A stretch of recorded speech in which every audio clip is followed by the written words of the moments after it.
Hey gang, welcome to Time in the Market, the investing channel with a long-term focus. Today we're doing another dividend ETF analysis, this time talking about DGRO, the Ishares Core Dividend Growth ETF. Unlike SCHD, the last dividend ETF review we did, this is more focused on dividend growth, so hopefully we see some good numbers on that front. This is going to be a lower yielding ETF, but one that probably, maybe, hopefully, grows at a higher rate than others. So let's jump into it. We'll talk about the details of the portfolio. Take a look at the portfolio construction, which I think is always important and something people don't really look at often. And then look at the dividend history and growth. Check out the performance of this sucker and the valuation, and then wrap it up with our made-up scorecard, just like always. And as always, guys, I am long some of these ETFs. I'm long DGRO. I'm long SCHD. Maybe long other stocks in this article/video. This is not investment advice, and I am not a financial advisor, so talk to a professional before investing, as any investments come with risk of loss, sometimes permanent. This video is for entertainment purposes only. So what is DGRO all about? This is a fairly new ETF, started in 2014, so we're not going to have a ton of data here.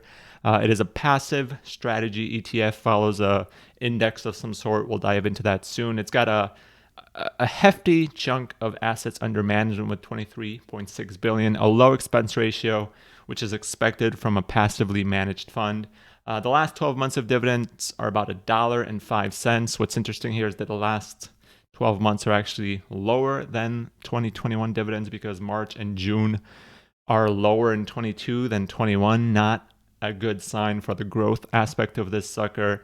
The yield today is about 2.15% versus a 5-year average yield of 2.21. So we'll look at valuation later, but it's trading at a lower yield right now than it has in the past 5 years, even though it's probably down about 12, 13% off its 52-week high with some of the volatility we've had recently.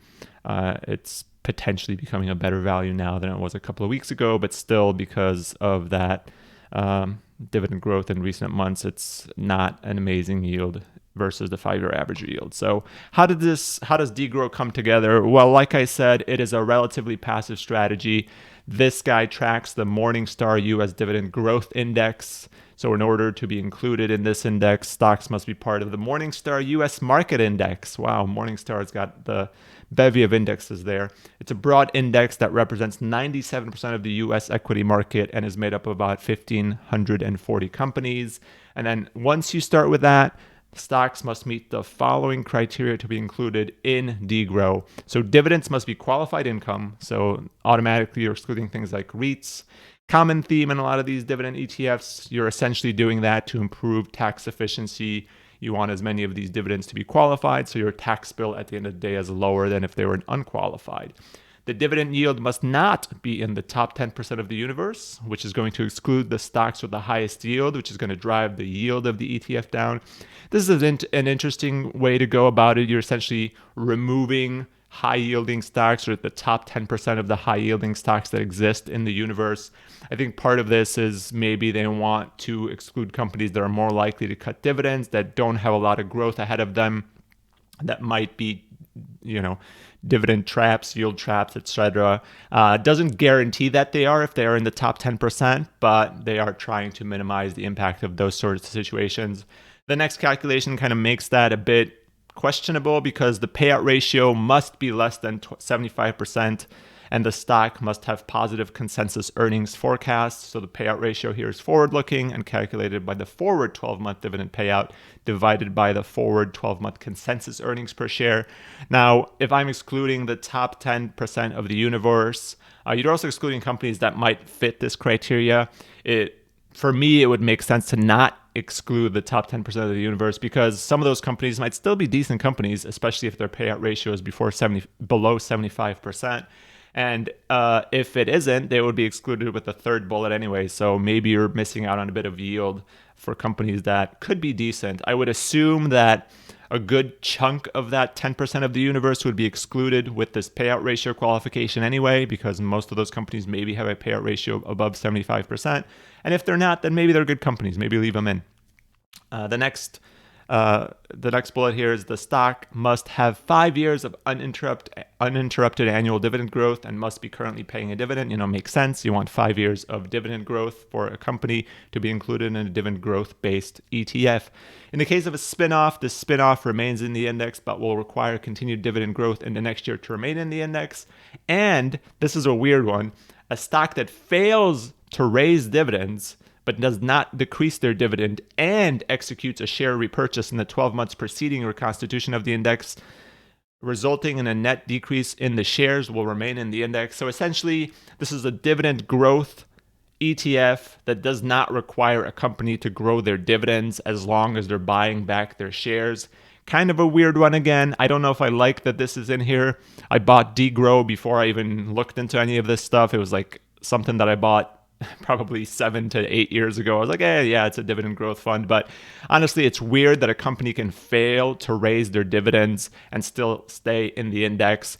I get what they're doing. It's like, hey, if they're reducing the share count, if they're buying back shares, they're technically rewarding investors with some sort of buyback, whether it's dividends, whether it's a stock buyback. Stock buybacks are more tax efficient in that regard. But people who are buying this ETF probably are looking for dividend growth. They're not looking for share count reduction. So it's odd that a company can stay in this. So technically, a company cannot raise their dividend for years at a time, probably, as long as they're continuing to buy back shares, which is going to limit the growth potential of a dividend growth ETF.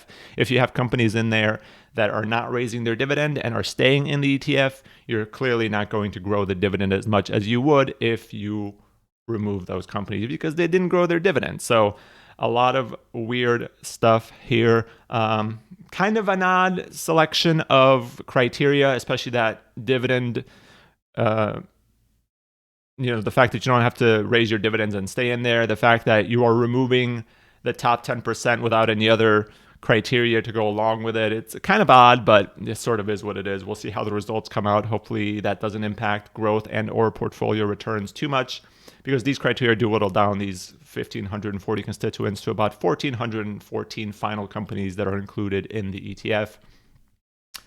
These suckers are dividend dollar weighted, which is an odd way of doing it, and individual securities are capped at 3% of time of reconstitution, so no one company can make up more than 3% of the index.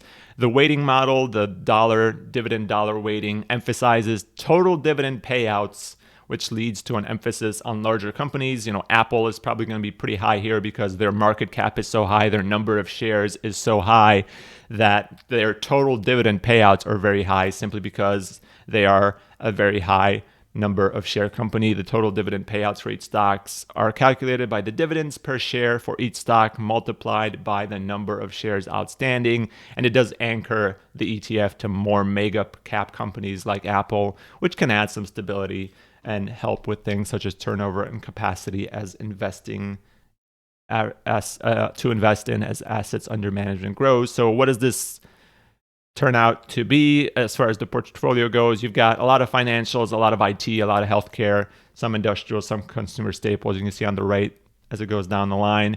Apple, like I said, is the number one player here with slightly above 3%. That will probably be weighted down to 3%, assuming it's still above that at time of reconstitution.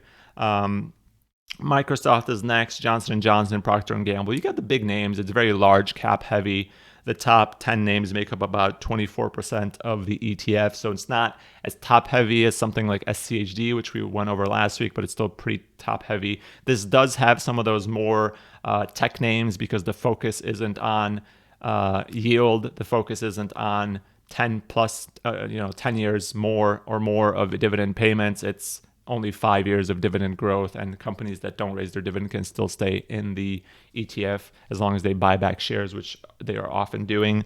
A company like Apple with its cash hoard, even if there's a relatively big recession, I would think they are still going to continue to buy back shares because they have so much money on the books. Same with Microsoft. So again, this is an ETF that was founded in 2014. The index it was based on is also founded in 2014. So there isn't that much data to go off on in terms of the dividend growth, but I would expect something like this to still cut dividends in 2023 or 2024 or 2025 or whenever we have the next recession, because recessions come with dividend cuts.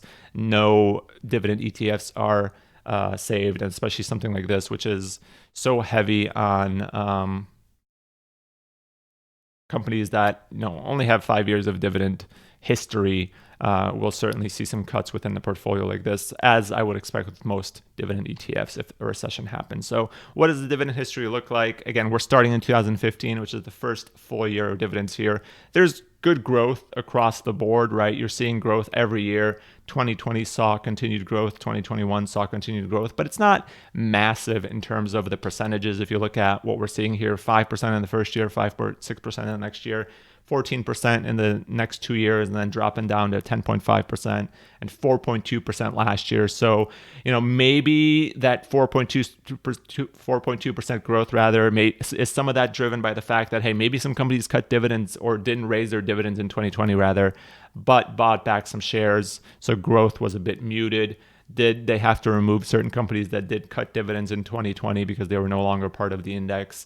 There's certainly a reason for muted growth, like 4.2% in a fund like DGRO, which is focused on growth on the dividend side. SCHD in 2021 saw like 10% plus growth. So even a fund that wasn't focused on growth saw better growth here. And you can see that the overall dividend growth rate for DGRO since its first full year of dividends is 9.1%. That lags SHD's 11.9% in that same time frame, but is better than the S&P 500 at 5.6% in that same time frame. And again, like I said, 2022 so far, Q1 and Q2 are actually lower than Q1 and Q2 in 2021, which is a bit concerning. That growth is definitely slowing. Don't know why, but some of the things we talked about in terms of portfolio constructions, companies don't have to raise their dividends. Some companies probably cut their dividends in 2020, and that's flowing through into 21 and 22 because they only had to have 5 years of dividend growth to be included in the index to begin with. And those 5 years were after a recession. Nothing really bad happened between 2010 and 2015, which kind of made up those 5 years. And then since then, nothing really bad happened until 2020 as far as market dynamics went. And now that 2020 went through, maybe some companies are being removed. Maybe some companies cut their dividends. Maybe some companies failed to grow their dividends. And now that growth rate is really slowing. And that's a bit concerning for something that is named DGRO. I would expect a bit more growth for something named DGRO. But again, hopefully performance is still there. One of the things we talked about in the last ETF review was that, hey, maybe this ETF sucks because it doesn't have cool names like Apple and Microsoft. Well, this one does. Does that help its performance? Well, performance is pretty good at an 11.45% CAGR from January 2013 to July 2022, which is when the ETF was started. But it's worse than SCHD, which we talked about last week, by about 50 basis points, and it's worse than the S&P 500 in that same time frame by about 20 basis points. Not a big difference, and you can kind of see the benefit here. The worst year of DGRO is 8%, a loss of 8% versus 12.5% on the S&P 500. But SCHD is better at negative 6.4%. The max drawdown for DGRO, about 22%, probably happened in 2020, much like SCHD, slightly worse than the S&P 500. But again, that's a short-term reduction in price. I'm more focused on the worst years. Those are a bit more indicative of what happens in an actual annual year. And so far, this one has done a bit better than the S&P 500. Like we talked about before, though, we haven't really seen a massive recession, a long-term prolonged recession. What happens in a recession? Dividends are cut, earnings go down, so that price to earnings ratio doesn't matter as much because the price has to kind of follow the earnings. If your PE is 15 and your earnings drop 50%, your price might also drop 50% if the PE stays at 15, and sometimes the PE even recedes in a recession. So that's the important part to think about when you think about some of these ETFs. They're relatively new, right? They only have 7-8 years of data. They only have 6-7 years of dividend growth data.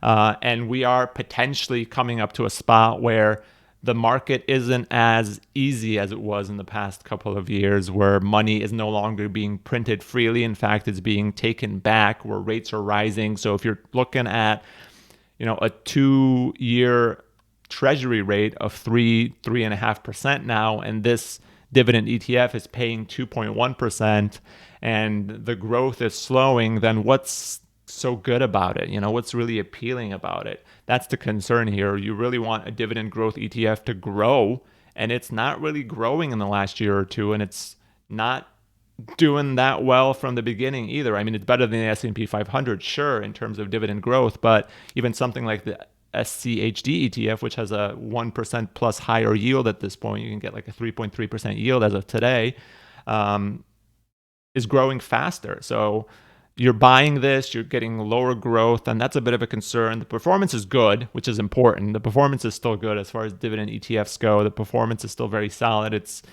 close to the S&P 500. It's close to SCHD. And when you're within 30 to 50 basis points, a good day on one of these funds could flip that over. So I'm not too concerned.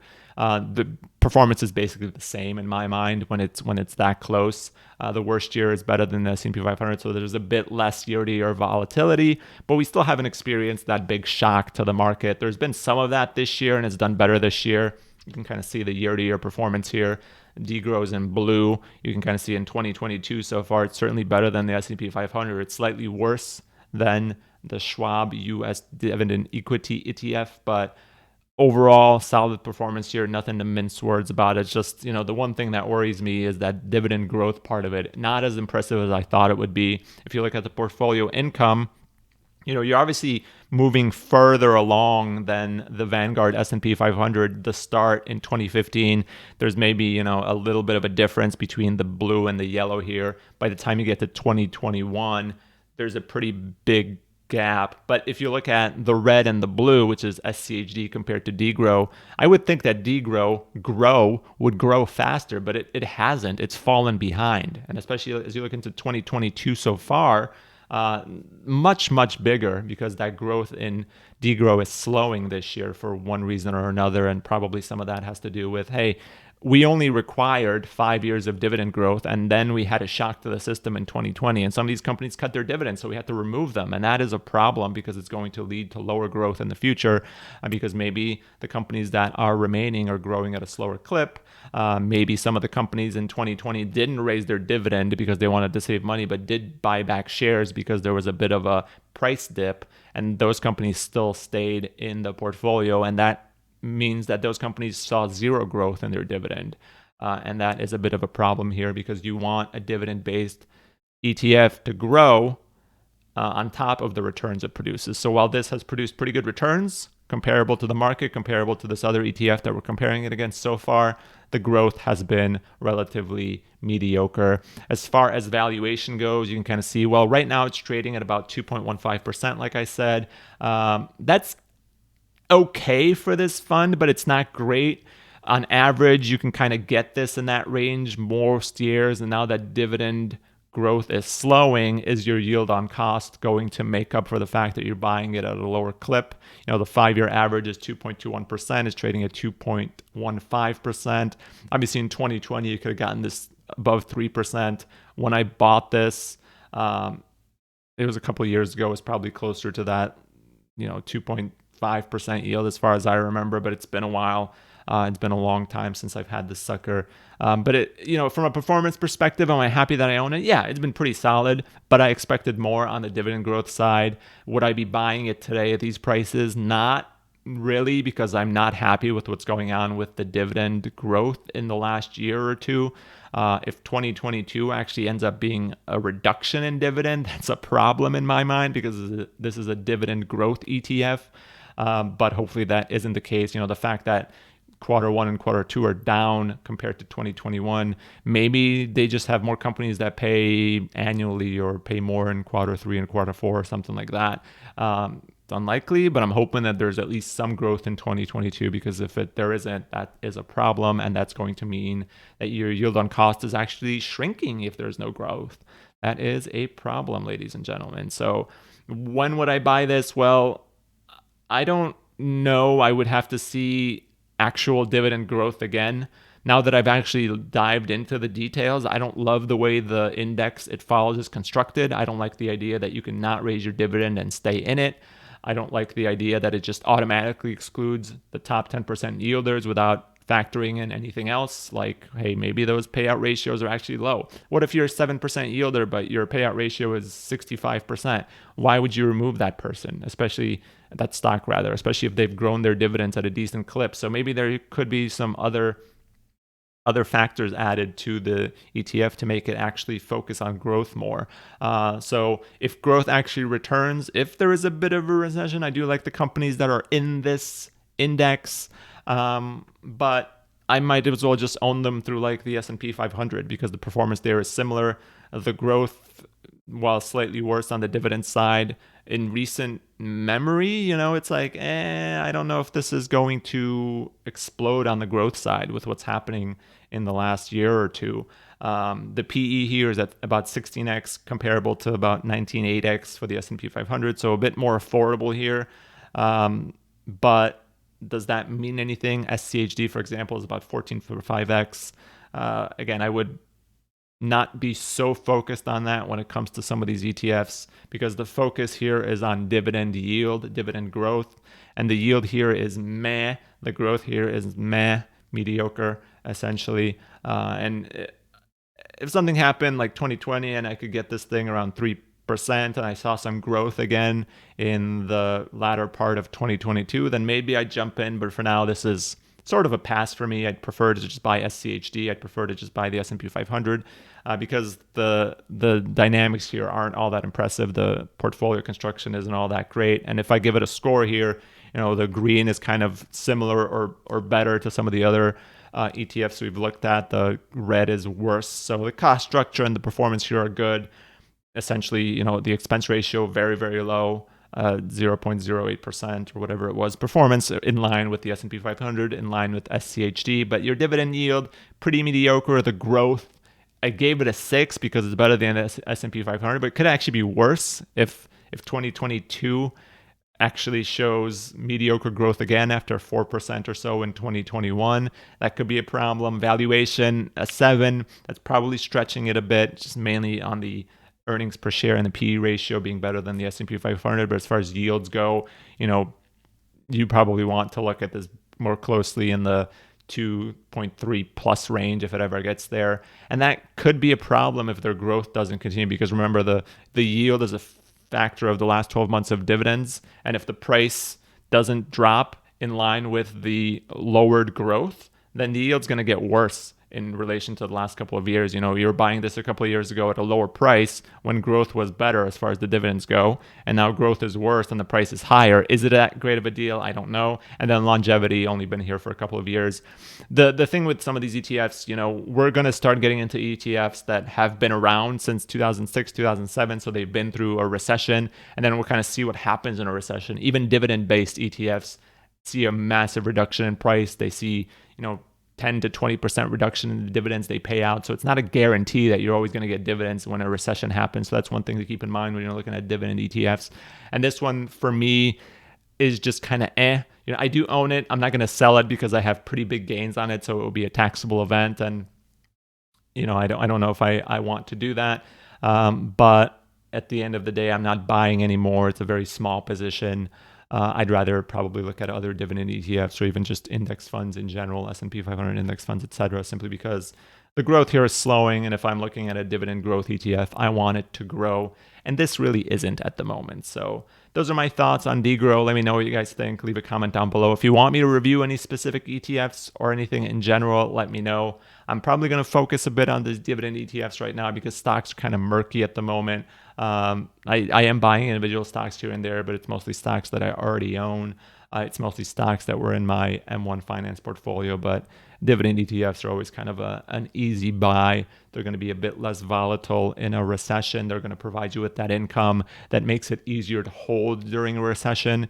End of day, if you are going to make a mistake, it's selling when prices are really low. And if a couple % of dividends are going to help you hold during that difficult time because you're getting that income, you're using that income to buy additional shares, maybe it's worth it even if the returns are slightly worse than a non-dividend ETF. Because at the end of the day, dividends are not anything amazing.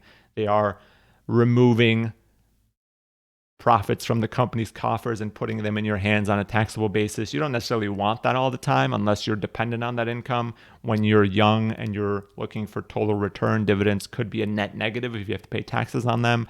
But if they help you hold during a recession, if they help you not sell during a bad time, if they help you hold for the long term, then they probably are worth it. There's a reason that individual investors do poorly because they sell at the wrong time. And if something like this can help you not do that, then it's totally worth it. So guys, thanks for watching. Hope you have a good day, and let me know what you guys think in the comments down below. As always, thank you